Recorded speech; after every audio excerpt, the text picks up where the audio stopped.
In this video, I want to show you very quickly how to get set up to do keyguard design. First thing I'm going to do is I'm just going to create a new folder, and I'm going to call it keyguard design. The name isn't critical, but this is the folder in which I'm going to do all of my designs. First thing I need to do is to get a copy of OpenSCAD, and to do that, I'll go to openscad.org and I'll download this copy here, or by pressing on this button here. This is the Windows version. You can get for other operating systems like Mac or Linux, but this is a PC, so I'll click this button, and in pretty quick here, yep, it's already ready to download.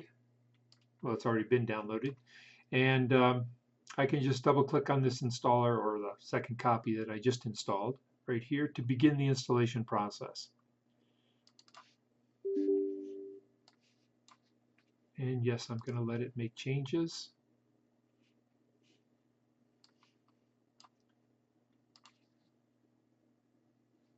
And it's already done installing. Now I want to go get a copy of the keyguard designer. And for that, I'm going to go to volkswitch.org, 2 S's. Choose from the Volks devices pull-down list, customizable 3D printable keyguard for grid-based blah, blah, blah. Right at the top of the page, there's a link to get a copy of the designer, and it tells you what the latest version is and when it was last updated. It's kept on the Printables website. You can go to the download page by clicking on that button. You're going to download both the designer, which is the thing ending in .scad for OpenSCAD, and you're going to download a copy of this text document as well. So download that, and we'll download this.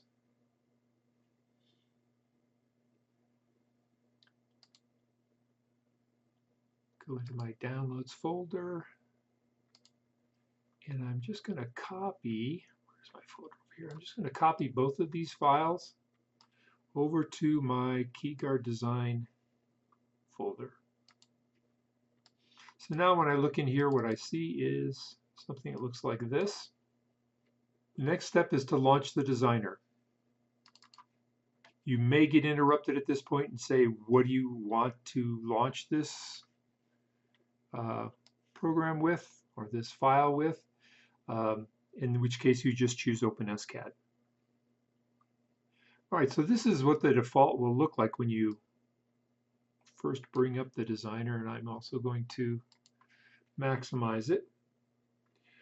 You don't need to be looking at the editor. That's just all the code behind the designer. So we'll close that. You don't need to have the error log pane showing, so we'll close that. Most of the time you won't be doing anything down here in the console, but sometimes you will. So we'll just leave that open for easy access. And I don't think you'll need to have these axes in your face all the time. So if you click on this button here, you can turn off those axes. You can also use the mouse wheel by rolling it back toward you to zoom out and see the current keyguard design. This region up here is a list of all the presets you've created. And what you should be doing is, for every new design, you should be creating a preset. So right now there are no additional items in this list other than design default values. So every time you create a new design, you should start by clicking on this button here to add a new preset. Give it a name, whatever works well for you. And from then on, You should see that name appear in this list. And any changes you make to this design, at least any changes you make in any of these areas here that expand, those will be saved to this preset if you choose or click on this button to save preset. For example, if I change this to an iPad 2 type of tablet rather than an iPad 9, there's a hint here that things have changed. This little asterisk appears telling you things have changed. Click on Save Preset and your choice there is now saved. When you close the designer, bring it back up again, you can quickly get back to your design by just choosing it from this list. What you should never do, because there's no reason to do it, is choose File, Save. That just creates weird additional entries in this preset pull down. So save all your work as a new or predefined preset, and you'll never need to do a file save.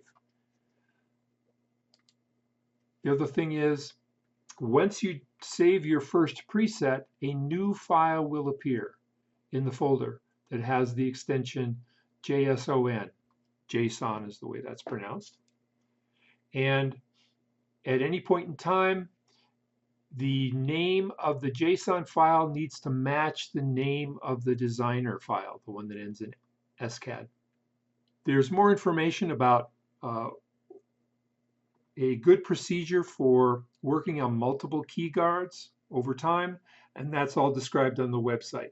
But for the purpose of the workshop, if you get to this point, you'll be ready for the workshop.